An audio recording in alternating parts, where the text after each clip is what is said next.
कोकण म्हटलं की फणसाचे झाड हे आलेच. हे आत्ता मामांच्या घरात आलेलं फणसाचं झाड. हे बघा किती खाली आणि किती सुंदर असे फणस लागलेले आहेत. नुकताच पाऊस पडून गेल्यामुळं त्या सर्व पानांवरनं तुम्हाला दिसतंय पाणी दिसतंय त्या. हे बघा हे फणसाचं झाड आणि असे मध्ये मध्ये असे फणस लागलेले आहेत.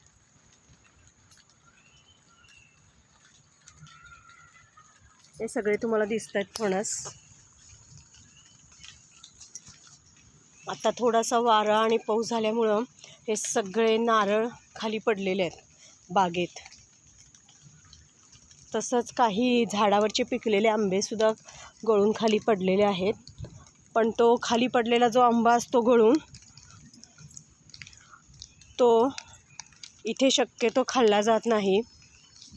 जे पिकायला आलेले आहेत तेच आंबे काढून आडी घालून पिकवून खाल्ले जातात.